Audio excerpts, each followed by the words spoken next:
Alors, bonjour à toutes et à tous. Merci d'être présents pour ce séminaire climat qui sera le dernier de cette saison. Je commence déjà par une mauvaise nouvelle, on s'excuse. Pia est malheureusement très malade aujourd'hui, donc elle ne peut pas être avec nous. Elle se joindra à nous à l'automne pour donner son séminaire.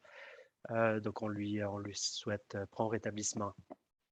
Alors, nous avons tout de même une très bonne présentation pour vous de Christophe Barman, président de la Fédération romande des consommateurs, qui va nous présenter sur comment consommateurs et producteurs doivent co-créer une économie plus responsable.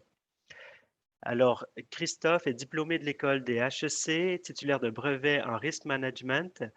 Il s'engage pour la durabilité, la formation en management participatif et en gestion des risques. Il est passionné de belles aventures humaines, de montagne, de sport et très actif dans le monde associatif. Il est le président de Genève Snow Sport, vice-président du ski roman et de la commission sportive de la loterie romande genevoise, président du prix IDEA et de la Fédération romande des consommateurs et membre du CF de l'Ombudsman suisse des banques et de promotion santé suisse. Ouf. Depuis peu, il préside l'Advisory Board de B-Lab Suisse, qui porte la certification B Corp et s'engage au sein du comité de l'ASAM, nouvelle fêtière suisse de l'entrepreneuriat durable. Il cofonde Loico en 2013, entreprise romande de services qui atteint plus de 110 collaborateurs et un chiffre d'affaires de 16,5 millions de francs suisses en 9 ans, sans force commerciale ni hiérarchie. Alors, merci d'être avec nous, Christophe. Je te passe la parole. Voilà, bonjour à toutes et à tous. Merci, merci pour l'ode funèbre. Non, c'est sympa de vous avoir là, même si c'est en ligne. Je pense que tu m'as bien présenté, donc non, je ne vais pas en dire plus sur moi. Une chose peut-être que je peux dire, c'est que je suis le premier président homme de la FRC. Quoi. D'habitude, ça va plutôt dans l'autre sens. Premier président homme de la FRC, puis premier président aussi non directement politisé. Hein, donc la FRC, c'est traditionnellement avec des présidents ou des présidentes, surtout qui venaient du giron politique, notamment socialiste. Moi, j'ai du coup un petit peu ce rôle de cette volonté de créer des ponts entre les différents mondes, sachant que, comme on dit dans le titre, on ne pourra que co-créer une économie plus durable. Hein. Ce n'est pas une question que de consommateurs ou que de producteurs, c'est tout le monde ensemble. Et puis, c'est vrai que ma position, je dirais, un petit peu particulière d'entrepreneur, président de la FRC, me permet d'essayer de tisser des ponts en fait, entre ces différents mondes. Et c'est aussi pour ça que le comité de l'époque m'avait, je pense, choisi. Ça fait ça 5 ans maintenant. Hein. Donc, la FRC, c'est des mandats de 4 ans, 2 mandats maximaux de 4 ans. Donc, voilà, j'ai encore 3 ans à la FRC pour essayer d'avoir un certain impact. Alors, ce que je voulais vous dire d'abord, introduction, à part de vous dire que j'ai beaucoup de plaisir d'être là avec vous, mais c'est de vous présenter un petit peu cette belle FRC, quoi, parce que c'est vrai que la FRC, beaucoup de monde la connaissent, notamment parce que c'est vrai que la FRC est très, très présente dans les médias. Hein, du moment qu'on cherche un petit peu la voix de la consommatrice ou du consommateur, on fait appel à la FRC. Et donc, voilà, leur répondre aux journalistes, c'est un des boulots, un des boulots les plus d'ailleurs engageants et stressants de toute l'équipe. Je sais pas, il y a presque des dizaines d'interventions par semaine. Euh, En quelques mots pour la FRC, ben voilà, la plus grande association de défense des consommateurs en Suisse. On dit la plus grande hein, parce qu'il y en a 4 en Suisse. Hein. Je ne sais pas si vous le savez, mais il y en a une en Suisse romande, il y en a 2 en Seine-et-Marne et une au Tessin. On dit la plus grande parce qu'en termes de volume de membres, de volume d'engagement, ben, on est la plus importante. C'est certainement lié à la tradition, je dirais, plus romande d'être actif, peut-être de se battre contre les grands méchants. Hein. C'est un peu pour ça que s'est créé la FRC il y a ça 60 ans. À la base, c'était la Fédération romande des consommatrices, par ailleurs. Hein. Donc, c'était les femmes qui détenaient le budget du ménage et puis qui se battaient contre les vilains grands distributeurs, notamment.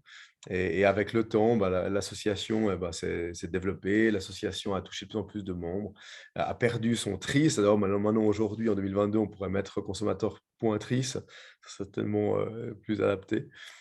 Et c'est vrai que je crois que la FRC a aujourd'hui une force de frappe pour défendre cette consommation plus durable. On va en parler pendant ces quelques minutes. On est reconnu d'utilité publique. On a 26 000 membres, on a 4 200 donateurs.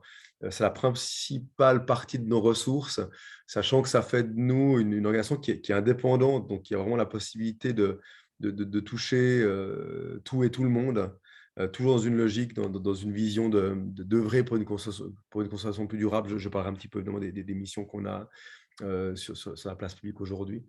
Et on doit aujourd'hui trouver d'autres sources de financement. On a toujours plus d'enjeux liés à la consommation, évidemment avec les questions climatiques, mais aussi les questions de digitalisation. Et on est de plus en plus aussi au cœur de ces problématiques, avec, au niveau en tout cas des subventions. On a une subvention fédérale, mais qui évolue pas depuis des années. Aujourd'hui, la Suisse met à peu près 1 million par année sur les 4 associations que nous sommes pour l'aide à la compréhension des consommatrices et des consommateurs. On a une vingtaine de collaborateurs à Lausanne, et puis on a 250 bénévoles répartis sur les 6 cantons. On a des sections cantonales, hein, donc on est nous, très associatifs. On a des comités par canton qui s'engagent directement sur le terrain pour cette consommation plus durable. 3 missions qu'on a. La première, c'est aider les consommateurs au quotidien à faire valoir leurs droits. C'est d'ailleurs pour ça, très certainement, que la FRC est le plus connue, hein, donc défendre des fois le David contre le Goliath. Et puis, on a, vous voyez, plus de 10 000 personnes qui nous contactent chaque année pour les problématiques qui vont d'une arnaque à l'assurance maladie, en passant par voilà, la grande, enfin, des problématiques dans la grande distribution, plein de choses, quoi. Donc, voilà, vous voyez que c'est quand même un volume qui est assez impressionnant, et c'est vraiment un des premiers piliers. D'ailleurs, le premier pilier, je dirais, au niveau temporel, hein, au niveau historique de la FRC. Une deuxième mission hyper importante, et je crois que vous toutes et tous qui êtes autour de cette table ronde virtuelle, vous en êtes conscients, c'est qu'aujourd'hui, pour arriver notamment à faire évoluer les choses, à faire évoluer la consommation, la formation, l'information sont centraux. On voit aussi que, notamment dans une démocratie directe, hein, où les sujets politiques doivent évoluer par embarquement des gens, embarquement de la population. On l'a encore vu sur la funeste loi CO2, que voilà, si la population ne suivait pas, on n'arrivait pas à passer à faire les grandes réformes au niveau national. Ça passe par beaucoup d'informations. Et la FRC, c'est son deuxième pilier. C'est aussi pour ça que la Confédération nous mandate. Donc, la FRC et les 3 autres organisations de défense des consommateurs a le mandat officiel de la Confédération pour l'information aux consommateurs. C'est là aussi que je dis qu'on n'a pas, qu'on a des moyens limités. Au tout début de mon mandat, j'aime bien le rappeler, cette anecdote, mais j'ai rencontré la ministre québécoise de la consommation. C'est un ministère au Québec, la consommation.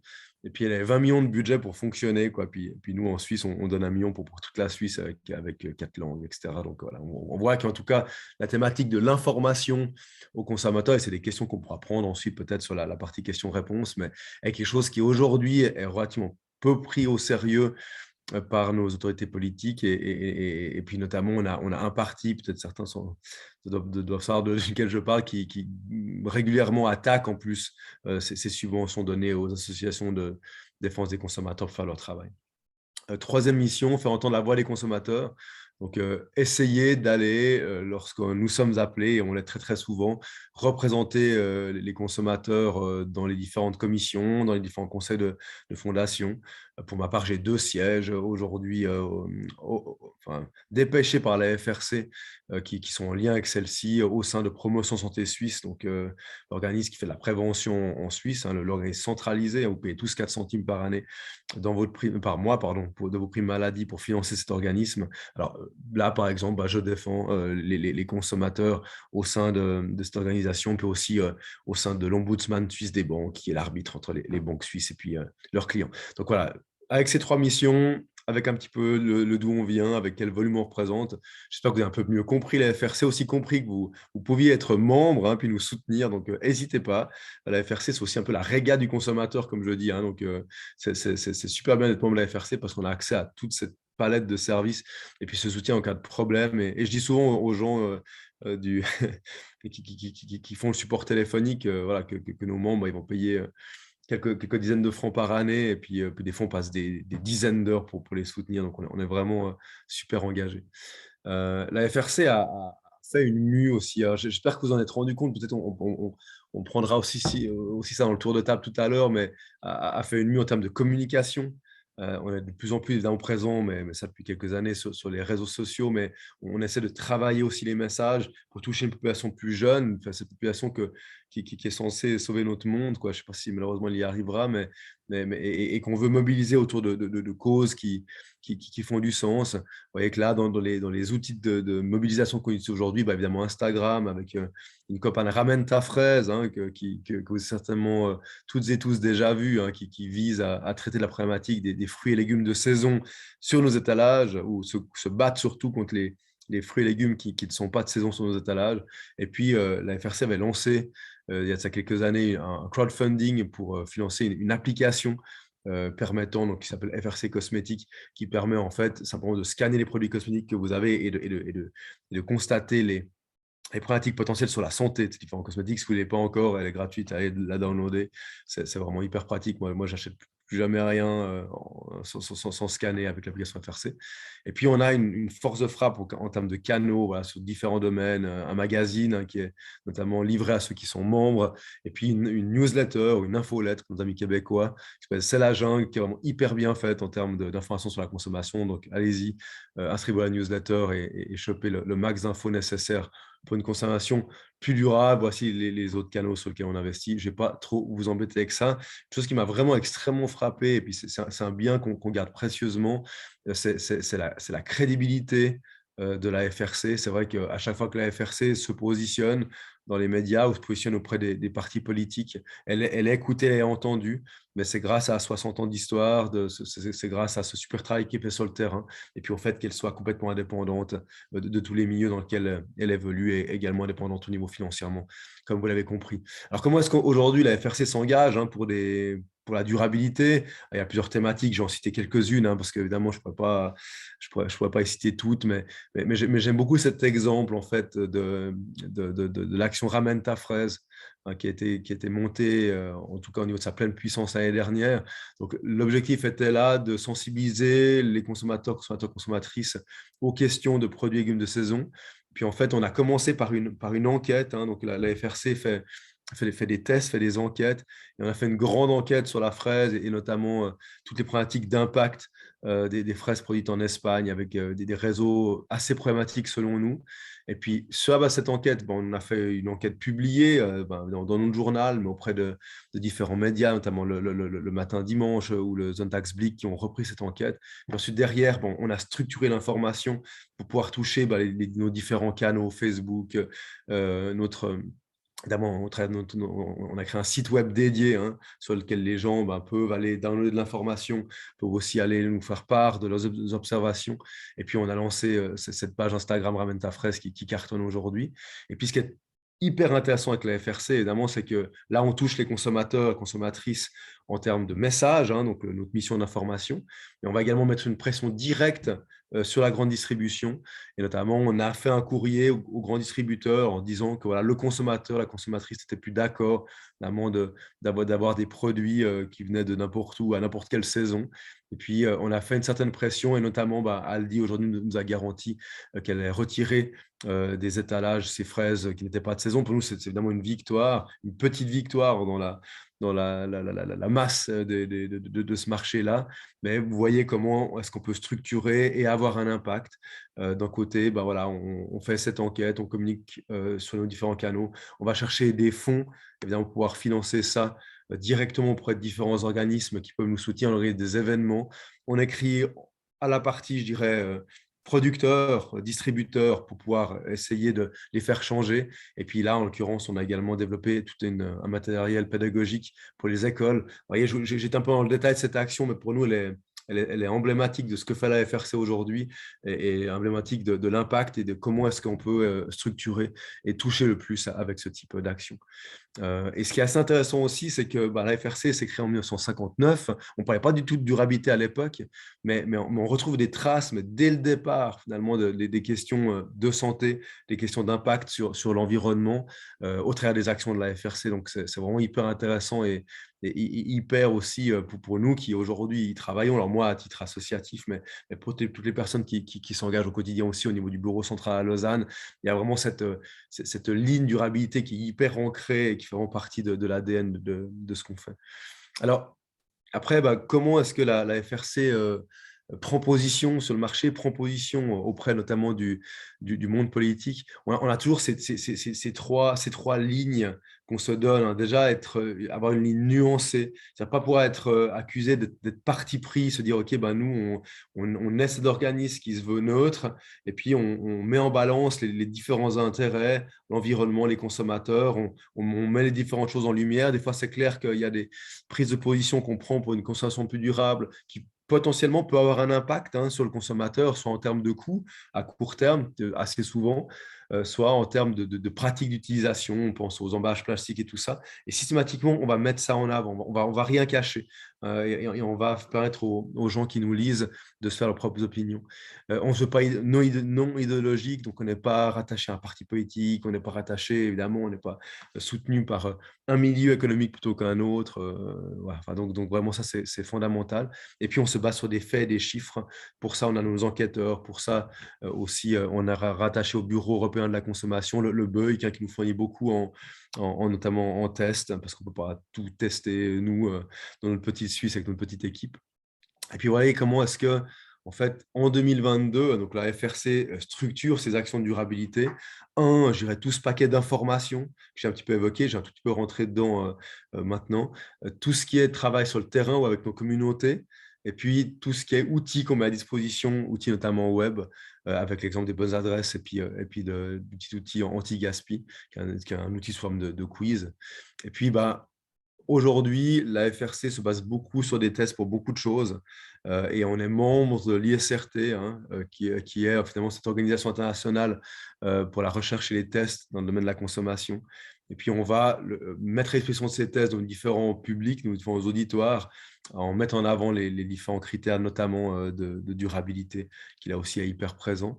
Quelques exemples, je ne vais non pas vous faire la liste du détail de ce qu'on fait dans ce domaine-là, mais de comment est-ce que on fait le lien entre consommation et durabilité. Comment est-ce que, notamment sur la question par exemple, des shampoings, et des shampoings solides, hein, qui souvent sont pour les gens qui sont sensibilisés aux questions climatiques, eh bien, on a tendance à acheter beaucoup et beaucoup plus, et tant mieux, de shampoings solides. Par contre, certains ont malgré tout un impact, et là aussi, bah, voilà, on les met en lumière.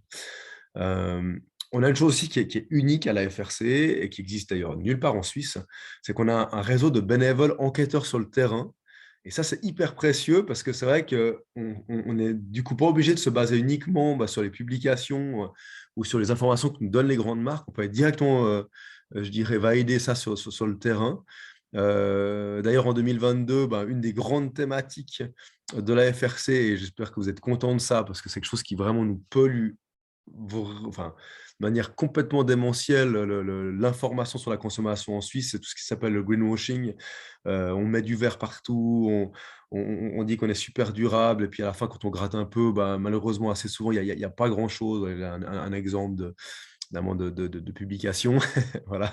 Je sais pas, j'ai spoté personne dans la présentation d'aujourd'hui, mais et c'est vrai que le fait d'avoir des gens qui peuvent les contrôler, voir ce qui se passe sur le terrain, notamment une chaîne de grande distribution dit, bah voilà, on va éviter notamment les produits qui viennent de hyper loin à entrer des magasins, bah, ils peuvent le dire, mais après, il faut encore que ça se passe. Et donc, on a des bénévoles qui le font, et c'est vraiment hyper précieux, ce qu'on appelle nos enquêteurs, les enquêtes. Et puis là, vous avez quelques exemples de sujets dans ce domaine-là, voilà, sur lequel on travaille en 2022. Vraiment des sujets, j'imagine, qui vous touchent et qui vous marquent, puisque, je ne l'ai pas dit en introduction, mais la consommation des ménages, c'est environ 2/3 de l'impact CO2 de la Suisse. Et donc, ça passe évidemment par un travail avec les distributeurs, les producteurs, mais ça passe aussi par une évolution des mentalités, une évolution de l'information donnée aux consommatrices et aux consommateurs. Voilà, donc je passe ça assez rapidement parce que je ne vais pas trop vous bassiner avec tout ce que l'on fait, mais voilà, l'idée c'était que vous puissiez un peu mieux toucher tellement la perception de ce qu'on fait au niveau des tests, enquêtes et de l'information qu'on donne. Sur les questions d'information, bah là, l'idée vraiment c'est de toucher directement les différentes audiences. pense que là, j'ai suffisamment bien expliqué dans ce que je viens de vous dire. Et on a aujourd'hui cette chance d'avoir cette grosse communauté en Suisse romande, donc une force de frappe. C'est aussi pour ça, assez souvent, et des fois, les gens m'interpellent en me disant: ouais, mais j'ai transmis telle ou telle proposition de collaboration, de partenariat avec la FRC, et puis j'ai pas eu de réponse, ou ça a un petit peu duré. Il faut savoir qu'on est extrêmement sollicité, que tous les comités de section, mais surtout le bureau central à Lausanne, sont très sollicités par des propositions de tout genre, puisque la consommation touche tout le monde et tout le temps. Et donc, voilà, le cas échéant, vous vexez pas si on ne vous revient pas dans des délais courts. C'est parce que voilà, on a beaucoup à faire avec des ressources qui sont limitées. Et donc, vous pouvez évidemment aussi nous aider pour ça en étant membre, en nous soutenant, comme vous avez compris. Et puis, ben, les questions de communauté qu'on essaie de travailler, ben, c'est vraiment de mettre ensemble des gens qui ont envie de changer, qui ont envie de changer la consommation. Donc, de faire des consommateurs des faiseurs engagés pour une consommation plus durable. Et donc là, on a quelques exemples, notamment, on a des choses qui sont, ou des actions qui sont symptomatiques, ou en tout cas hyper connues au niveau de la FRC, mais tout ce qui est Repair Café, hein, donc aider les consommatrices et consommateurs à réparer plutôt que de jeter. On a un développement hyper fort du réseau des Repair Café en Suisse ces 2 dernières années, spécifiquement. Et puis, on a une nouvelle chose, c'est qu'on crée actuellement un réseau de bonnes adresses pour mettre en valeur les circuits courts et faire en sorte que les consommatrices et consommateurs qui ont envie de consommer différemment puissent le faire, trouvent les adresses et puis puissent vraiment walk the talk, quoi, comme on dit, quoi, vraiment agir au quotidien pour une consommation plus durable. Au niveau des communautés et de ce qu'on peut faire avec la communauté, j'ai parlé de l'opération Ramène ta fraise, je ne vais pas en reparler là, parce que voilà, ça serait redondant. Par contre, ce qui est aussi intéressant, c'est que de plus en plus, on travaille avec des outils web.